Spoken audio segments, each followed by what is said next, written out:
Ferriz TV. Hagamos historia.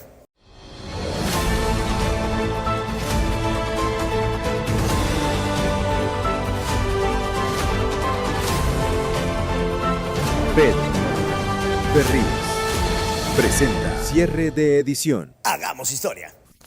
Hola, ¿qué tal? Muy buenas noches tengan todos ustedes. Los saluda el día de hoy con el gusto de siempre, con el gusto de todos los días, con el entusiasmo, su amigo Pedro Ferriz. El día de hoy, ¿qué es? ¡Jueves! Today is... Thursday! What will it be? Thursday! What will it be? Marvin! Everybody say... Ya, oye, ¿es que jueves gay hoy? Ah... Es que uno nunca sabe qué día se festeja eso. Y yo respeto mucho a la Go. Todos los días. Oigan, hoy es jueves 4 de septiembre. Ya empieza, ¿no? Lo que tú no sabes es que la cuesta de enero empieza en septiembre. No, qué horror.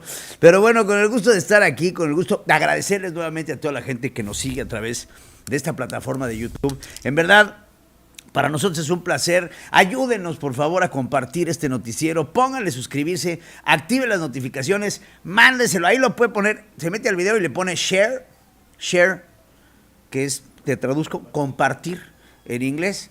Y entonces le pones share y ahí lo puedes compartir en YouTube, no digo en YouTube, en tu cuenta de X, y lo puedes copiar no, es share. Y entonces, muchos nos ayudan, ¿en Facebook? Te digo una cosa, yo sé que el Facebook ya es es onda de viejitos ya, o sea, la neta. A ver, Facebook está perdido. Y no, pero yo no puedo entrar a mi Facebook hace un año. Que me dice, entro y me dice, te vamos a mandar un mensaje a WhatsApp. Yo creo que han de tener el teléfono de alguien más. Nunca me llega. O de repente me llega una semana después. Y entonces entro con el código, ya por fin me llegó, su código está vencido. ¡Chingas a tu madre! No, es una frustración. Si alguien conoce a alguien de Facebook, dígale de mi parte que vayan y chinguen a su madre, porque no los soporto. En verdad, es una frustración horrorosa. Pero bueno, hoy es jueves. ¿Jueves de qué? Ahorita Brian nos estaba compartiendo que le gusta mucho la sopa fría. Sopa fría, es que la sopa fría es sopa de fideo, ¿no? ¿Verdad? ¿O es de coditos con mayonesa? ¿Con mayonesa? O sea, pero como ensalada rusa, pero con pasta. ¿Sí? O sea, la sopa de fideo. ¿Sí? ¿Es yucatecón?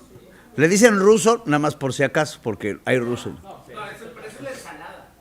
O sea, pero una ensalada rusa y una sopa fría es lo mismo, pero una con pasta y el otra con verduras.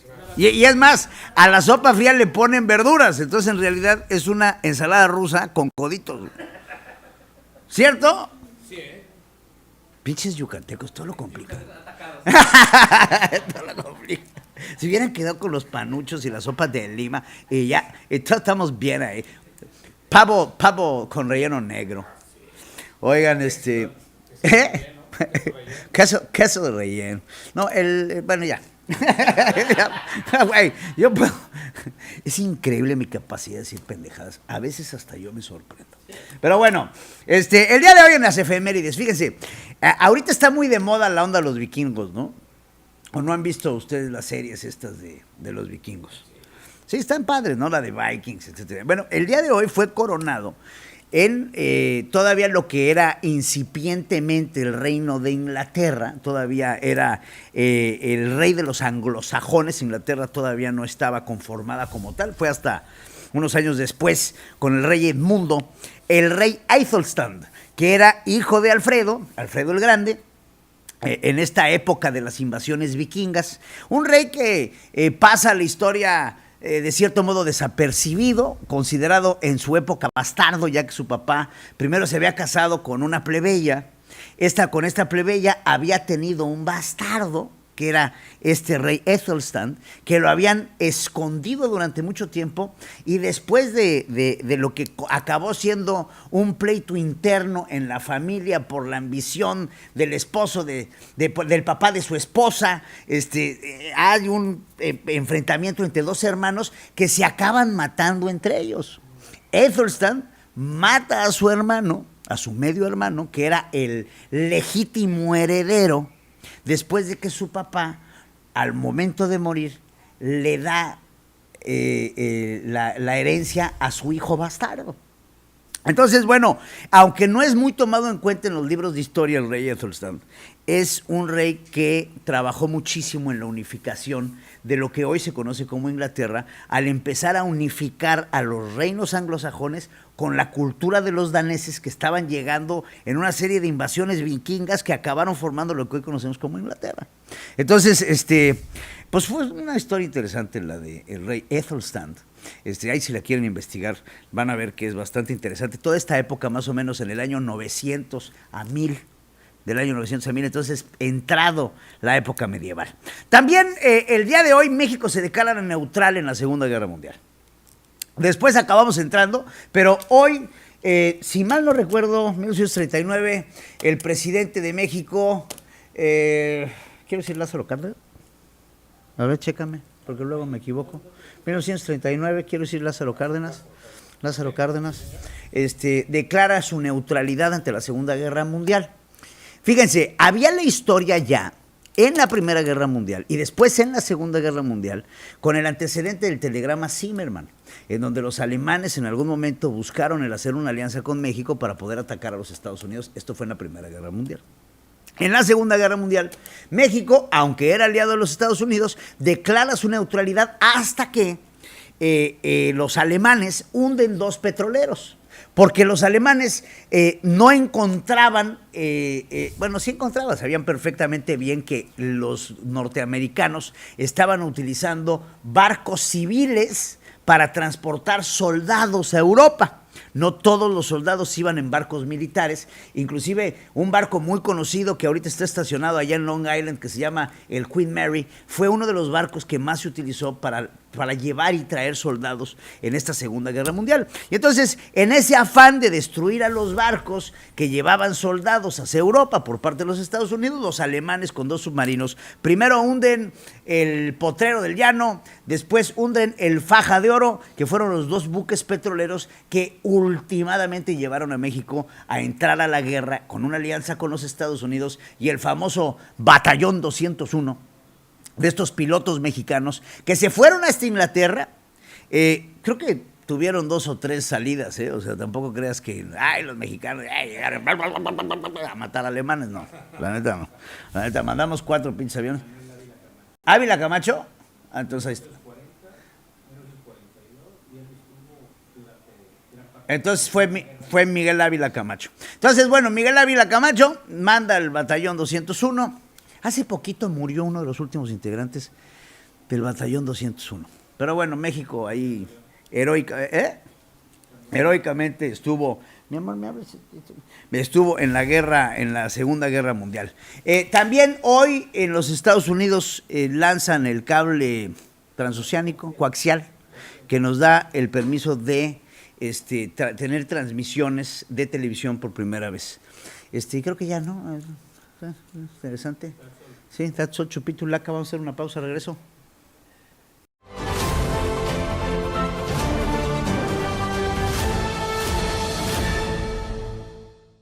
Únete a la comunidad Ferris TV y sé parte de la verdad.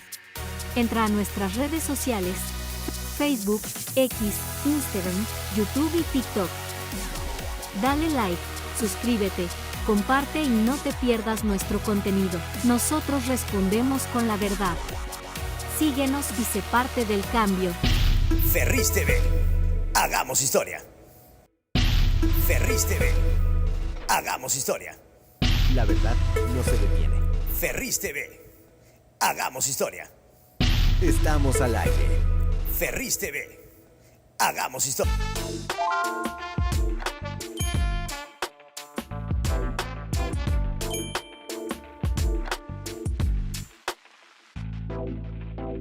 Únete a la comunidad Ferris TV y sé parte de la verdad. Entra a nuestras redes sociales, Facebook, X, Instagram, YouTube y TikTok. Dale like, suscríbete, comparte y no te pierdas nuestro contenido. Nosotros respondemos con la verdad. Síguenos y sé parte del cambio. Ferris TV. Hagamos historia. Ferris TV. Hagamos historia. La verdad no se detiene. Ferris TV. Hagamos historia. Estamos al aire. Ferris TV. Hagamos historia.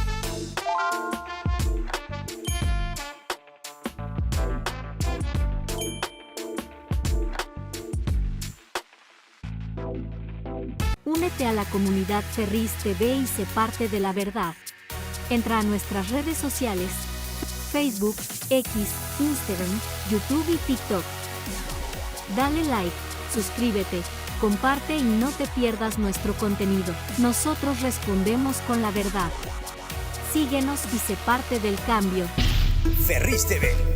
Hagamos historia.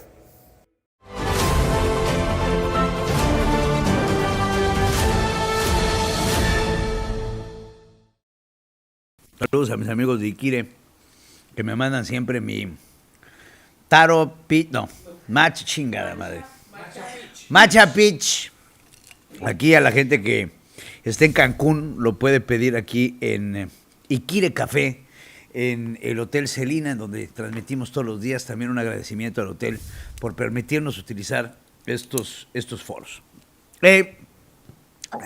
Saludar a la gente que nos saluda, que nos ve todos los días aquí en el YouTube. Gracias a Cagualdia F, saludos. No sé qué estás mandando ahí, es como un como le hacía Peña Nieto, ¿te güey? Saludos al negro, saludos, dice Silvia, saludos. Héctor Martín López, Pedro desde Parras, Coahuila, saludos, mi querido amigo, allá en Parras. Saludos, te veo desde que encontré tu programa. Siempre un gusto, Héctor Martín López. Jesús Ortiz en Quintana Roo. Septiembre, octubre, noviembre, temporada baja. Tiene toda la razón. Titi, saludos desde Veracruz. Tú sabes que a mí mucha gente, mis amigos cercanos, me dicen Titi. El Titi. Avi Goldwitz, saludos, Pedro para presidente. Saludos, Pedro y bella comunidad, Alejandra Leal. Pietro R, saludos, Pedro, desde Ciudad Oaxaca. O sea, desde Oaxaca. Alejandro Villarreal, excelente tarde, comunidad, listo mi like. Muchas gracias, Iván Rojas. Muchas felicidades desde Mérida. Saludos a mis amigos de Mérida. David Santos, desde Xochitepec, Morelos. Uy, desde Xochitepec. Yo tenía una casa, bueno, no en Xochitepec, pero teníamos una casa ahí cerca que se llamaba en Chiconcuac. Me encanta Xochitepec, Morelos. ¿Dónde nos vemos, Nano? Ya. Pedro, buenas noches. ¿Alguien de Coatzacoalcos en la comunidad? ¿Qué quieres? Ya sabes, ¿no? Ay, ya tráeme, quién sabe qué. Alejandro Martín López, te vemos diario desde Parra. Saludos, mi querido amigo Alejandro Villarreal. Saludos también a Raquel Pérez, el negro. Oye, negro, ya salte de mi chat. Luis Enríquez, saludos desde Ciudad Juárez, viéndolos y escuchándonos. Saludos, mi querido amigo. A Quetzcaldi Cázares. Tracy Tai, gusto escucharte, Pedro, gracias. Roberto Anaya, deberíamos normalizar los jueves, flexionar esos enormes bíceps. Ahí está, bueno, soy feliz. Yo al público lo que merezca, ¿no? Lo que haya que hacer.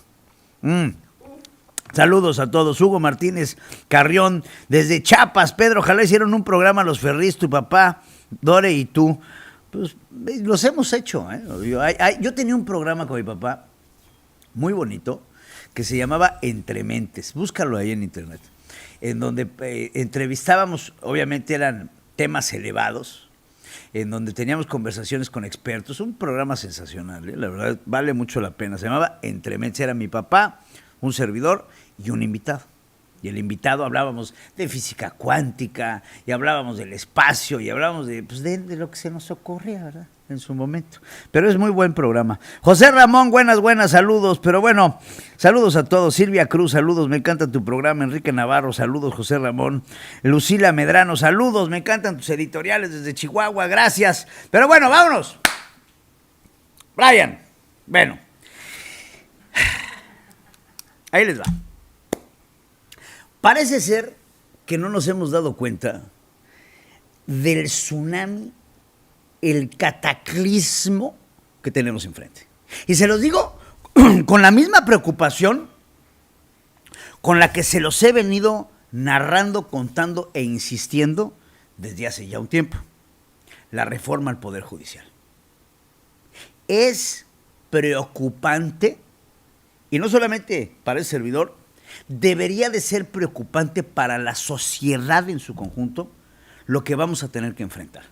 Fíjense, ayer, y ahorita vamos caminando sobre esto, ayer estaba yo pues haciendo lo propio de investigar todo lo que sucede en nuestro país, y me topé con una información de una carta, pónmela por favor, en donde el sistema judicial mexicano, y en específico la Secretaría Ejecutiva de Adscripciones del Poder Judicial de la Federación, manda este comunicado, se los voy a leer brevemente porque yo sé que se va a ver muy chiquito. Y dice, aviso urgente. De entrada, empezamos mal. A todas las personas juzgadoras que resultaron electas en el proceso electoral extraordinario para la elección de diversos cargos del Poder Judicial de la Federación, se solicita respetuosamente a todos los juzgadores que resultaron electas en el proceso extraordinario de diversos grupos y cargos en el Poder Judicial remitir a más tardar el 4 de septiembre, o sea, hace hoy, del 2025, la siguiente información. Nombre completo, correo electrónico, número de teléfono, fecha de nacimiento, cargo que resultaron electos, se me hace una palabra muy reveladora, cargo en el que resultaron electos, su especialidad, circuito judicial, número de votos obtenidos, número de expediente personal, en su caso nombre completo, apellido y adscripción de las personas o personas con las que tenga vínculos o relaciones familiares o un posible conflicto de interés. Precisar si tiene usted alguna discapacidad o vulnerabilidad, cualquier otra consideración para ser adscrita, etcétera, etcétera. Los datos deberían ser registrados en el archivo de formato Excel. Qué preocupante. O sea, ¿qué nos da a entender esta página? Que no tienen, perdóneme usted por el francés, pero ni puta idea de a quién eligieron, de cómo se llaman, de qué estudiaron, de cuántos votos obtuvieron, en qué circuito quedaron. O sea, no saben nada, porque si lo supieran, no estarían solicitando la tan necesitada y urgente información. Oye, ¿quién quedó en el circuito número 8? Pues quién sabe. Oye, ¿qué especialidad tiene? Pues sepa Dios. Oye, ¿cuántos llevas tiene? Pues quién sabe. Porque no solamente es eso. Muchos de los que tuvieron que ser en su momento retirados por no cumplir con los requisitos para ser juzgadores, fueron reinstalados después de los amparos presentados por estos que ganaron, que nunca tuvieron que haber concursado, porque no cumplían con los requisitos para ser juez, juzgador, magistrado o lo que haya sido. Estamos entrando en una entrega a la estulticia total, a la estupidez, a una bola de inexpertos, en donde no sabemos quién es el juez. Es más, no sabemos si la persona que mañana a usted, olvídese a mí, a usted le va a tocar como juez en un juzgado de lo civil, de lo familiar, de lo mercantil, de lo que usted pegue, si tiene la capacidad para resolver sobre un asunto. ¿Qué? Preocupante. ¿Con qué? O sea, se dan cuenta. Imagínense, les voy a poner un símil. Imagínense que ustedes llegan enfermos a un hospital y te tienen que operar. Y resulta ser que, pues no sabemos si es enfermero, doctor, si estudió, qué especialidad tiene, si puede hacerlo o no. ¿Le confiarían ustedes a este profesionista su vida? Porque lo que estamos haciendo es exactamente lo mismo. le estamos confiando la vida jurídica de nuestro país. Que usted pensará, yo nunca me meto en pedos, nunca he pisado un ministerio público. Pero no te preocupes, todos en nuestra vida, en algún momento, tenemos que pasar ante una autoridad competente. Ya sea por la compraventa de una casa, por un conflicto de divorcio, por una compraventa mercantil, por acciones, empresas, lo que usted quiera. El sistema jurídico mexicano, aunque muy complicado, era muy robusto. Hoy tenemos la destrucción de la institución por completo, con un nivel de ignorancia y, aparte de todo, un nivel de corrupción sin precedentes. Sin precedentes. Los ministros, nada más, por favor, cuando tú tienes un caso, les voy a poner un caso gravísimo en tu vida, y va a llegar este caso después de 1, 2, 3, 4 instancias a la Suprema Corte de Justicia de la Nación, y resulta ser que tu caso se lo asignaron al ministro Chicharrón. Porque así le dicen, así se le conoce, como el ministro Chicharrón. Dígame usted, ¿tendrías tú la confianza de que llegues tú? Oye, ¿quién te va a operar? No, pues el Chicharrón. No, háblenle al Chicharrón, que este cabrón se está muriendo. ¿Cómo quedarías tú en la camilla del hospital? Tranquilo, ¿no? No viene el Chicharrón, no se preocupen, es el mejor. Háblenle a la ministra del pueblo. ¿Cuál pueblo? O peor tantito, ¿se acuerdan del bastón de mando? Tráiganselo, porque necesitamos resolver este asunto al indígena. Y no por ser racista, A mí no me importa que sea indígena, a mí me importa que sea pendejo. Porque justamente hoy, la presidenta Claudia Sheinbaum hablaba sobre el racismo que al parecer hay en el pueblo de México por la inconformidad de que el nuevo ministro presidente de la Suprema Corte sea indígena. A ver, presidenta, el que sea indígena, el señor Hugo Aguilar, para mí, en lo personal, es totalmente intrascendente. Pero cuando yo me voy a la carta de vida del ministro presidente de la Suprema Corte de Justicia, me llena una enorme preocupación en mi ser de decir, ¿y este cabrón quién es? ¿Y qué cartas credenciales tiene? Claro, disfracemos de racismo la decisión de la imposición de un ministro presidente que nadie conoce en nuestro país, a través de un esquema de acordeones, a través de un fraude electoral, fraguado, hecho, operado desde el gobierno y avalado por el Instituto Nacional Electoral, con Guadalupe Tadei, que aparte de todo, le dieron un bono de $500,000. En un sistema corrupto, en un sistema lleno de nepotismo, en donde, entre otras cosas, ahora nos damos cuenta, cositas tontas, de que Lenia Batres, por ejemplo, está contratando sin precedentes a gente que no tiene ningún tipo de especialización en el Poder Judicial. Oye, este cabrón que era, no, pues era carpinteros, y ahora que es secretario de acuerdos. Mira qué chingón. Mira nada más tú qué chingón. Hay una opacidad tan grande.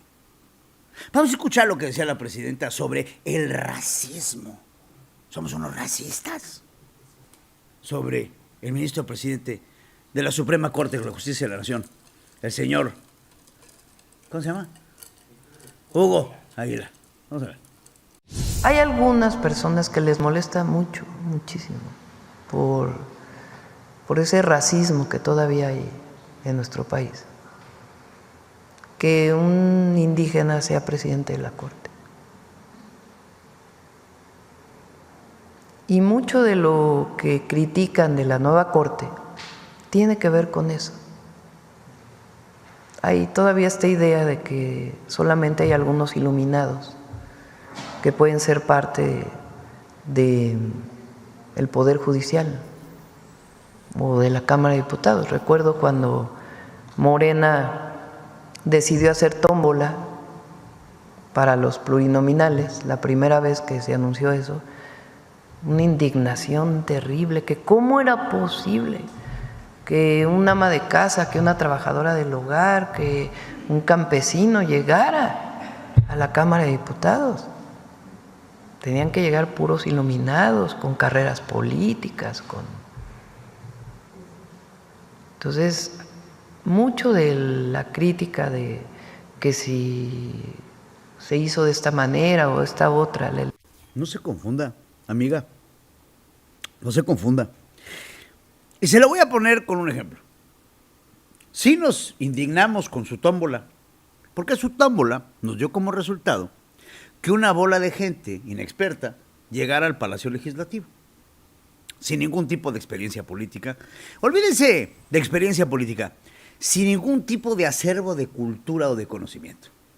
Entonces hoy los mexicanos tenemos que lidiar con Lucía Trasviña, o como se llame, o tenemos que lidiar con senadores como la hija de Popeye, Lilia Aguilar, o tenemos que lidiar con muchos otros que usted tendrá los ejemplos, que no solamente no conocen de derecho, no entienden la consecuencia de sus tan lamentables decisiones. Les pasas una iniciativa de 200, 300 hojas que se tiene que leer con los distintos artículos que se van a legislar. La ven y le piden a ChatGPT un resumen. Y se pasa, sin reservas, sin ningún tipo de observación, porque no conocen. ¿Y qué tenemos como resultado? Una pendejada como la reforma al Poder Judicial. Una pendejada como la reforma al Poder Judicial. Ahí está su respuesta. Y no somos racistas. Que es indígena, a mí no me importa, ¿eh? A mí lo que me importa es que el señor sea estúpido. Calificativo descriptivo de condición. El señor es un estúpido. Y no conoce de ley. No conoce derecho. Miren, me daría gusto que por lo menos lo mandáramos a introducción del derecho constitucional. Porque, por ejemplo, el otro día estaba escuchando yo al ministro presidente. No, así no hablan. Al ministro presidente de la Suprema Corte. Diciendo que si nosotros fuimos y no fuimos, ya no fuimos. ¿Y qué pasa? Que resulta ser que están muy molestos porque antes la ley se interpretaba en la Suprema Corte de Justicia de la Nación. Y sí, fíjense, la labor más importante que tienen los ministros de la Suprema Corte de Justicia es la interpretación de la ley. Y el ministro presidente no sabe. ¿Y entonces qué vamos a hacer? Vamos a hacer espacios públicos para que la gente nos vea discernir. Por Dios santo. Por Dios santo. ¡Qué preocupación! Porque no conocen de ley. No saben lo que significa la palabra jurisprudencia. No tienen idea de cuál es el trabajo. No es trabajo de campo. Yo no quiero un ministro de la Suprema Corte de Justicia de la Nación aplaudiendo y abrazando y besando niños. Lo quiero leyendo un libro. Lo quiero estudiando derecho constitucional y procesal.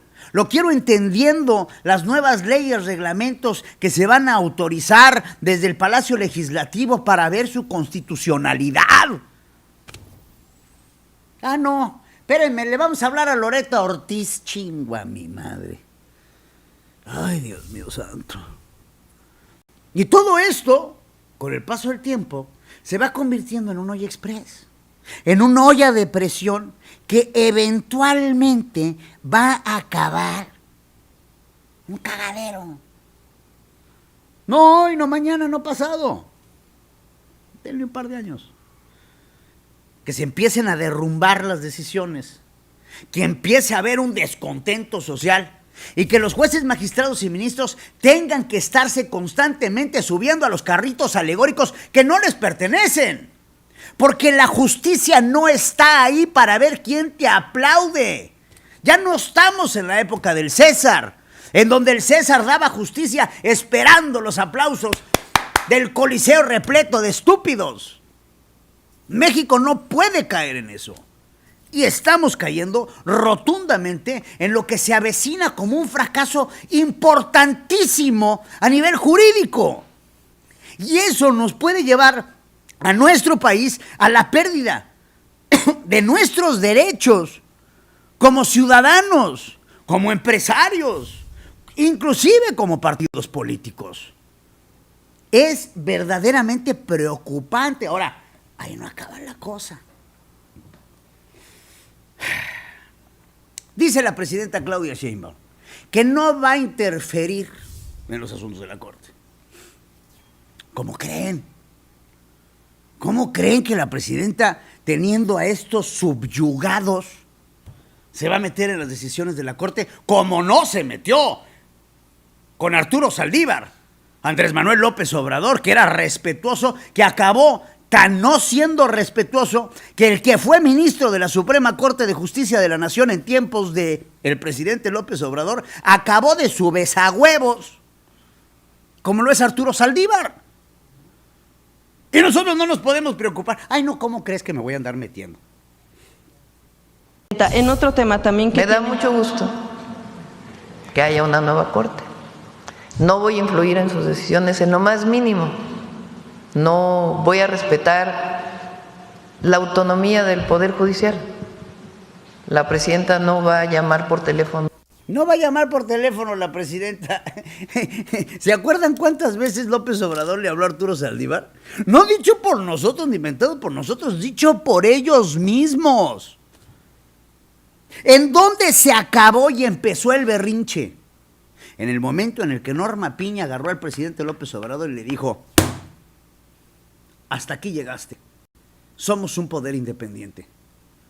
Porque les voy a decir una cosa, algo que al parecer en México no entendemos, porque estamos sumersos en un presidencialismo exacerbado. Los tres poderes de la Unión, ejecutivo, legislativo y judicial, son equivalentes.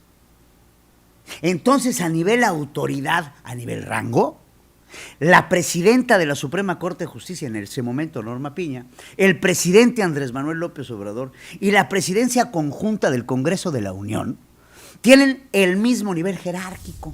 ¿Cómo la ve?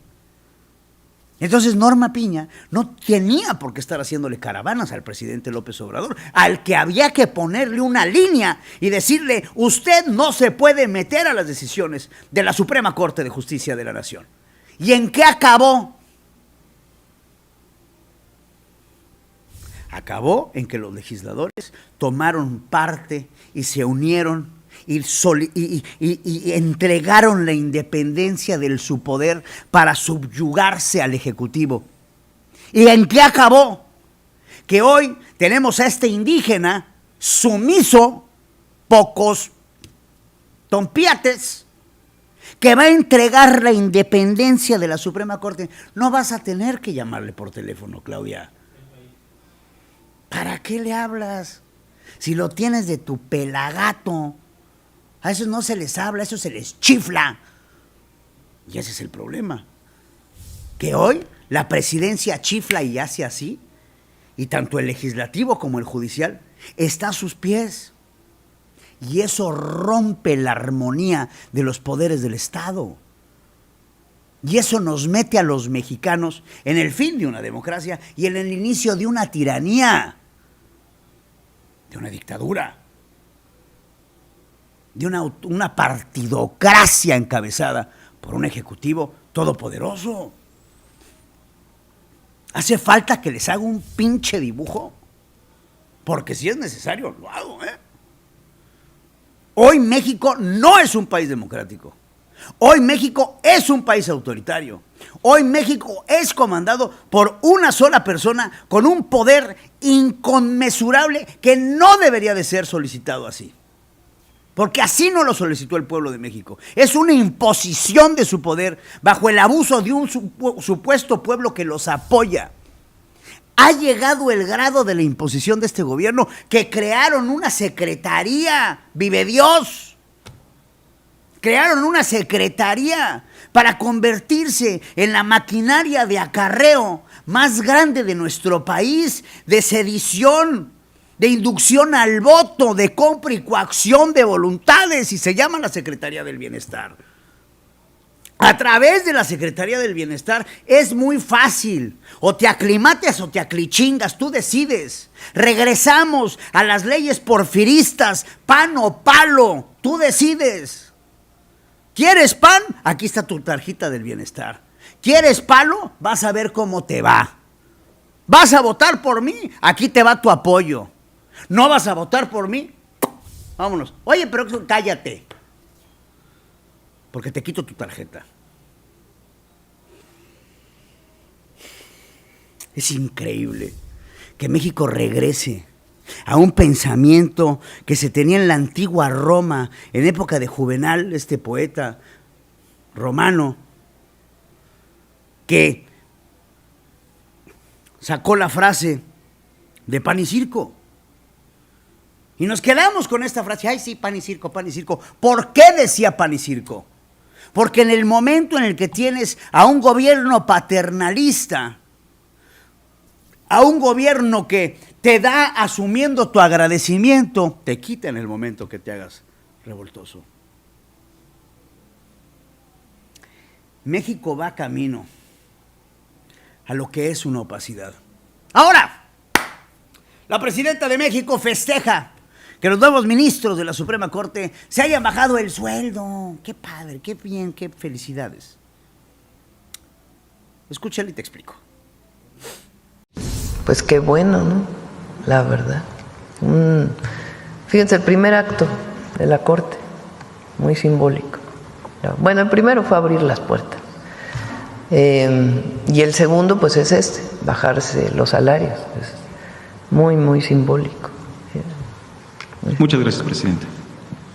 Señora, no es un acto simbólico, es un acto de ley. Lo que pasa es que ustedes no acaban de entender, porque la doctora en medio ambiente no entiende de derecho. Ustedes pasaron una ley que prohíbe que los servidores públicos ganen más que el presidente de la República. Se aprobó, se publicó, no es retroactiva. Por lo tanto, hasta que no entraran los nuevos servidores públicos, los servidores públicos anteriores no tenían por qué bajarse el sueldo. Qué difícil comprender que la ley no es retroactiva en perjuicio del individuo. Tú no me puedes bajar el sueldo nada más. Oye, es que lo dijo el presidente. Sí, para la próxima, papá. Entonces, lo que hicieron los jueces, magistrados y ministros de bajarse el sueldo no es un acto heroico, no chingues. Es cumplir la ley que ustedes aprobaron. ¿Qué quieres entonces, presidenta? ¿Que vayamos y les aplaudamos? Porque sí se bajaron el sueldo. Pero ¿qué tal las camionetas machuchonas? ¿Qué tal los asistentes? ¿Qué tal las prestaciones? Ah, sí, no. Ah, ya no son parte de su sueldo. Cínicos, mentirosos, y desconocen los procesos a tal grado que lo que gobierna en nuestro país es la estulticia, la ignorancia, la imbecilidad. Qué pena tenerte que estar corrigiendo, amiga. Ahora, por ejemplo, sigamos. El ministro Chicharrón. Hijo de la chingada. Que lo hicieron chicharrón prensado hace apenas unos días. Resulta ser que el ministro Chicharrón, lo primero que hace como su primer acto como ministro de la Suprema Corte de Justicia es esconder y omitir su declaración personal de todos los bienes, tarjetas, empresas. Eso sí, este cabrón trabajó como comisionado de transparencia. Y lo primero que hace, ya como ministro de la Suprema Corte, ya con la toga puesta, es omitir todo, incluyendo la camionetita BMW que le chocaron en el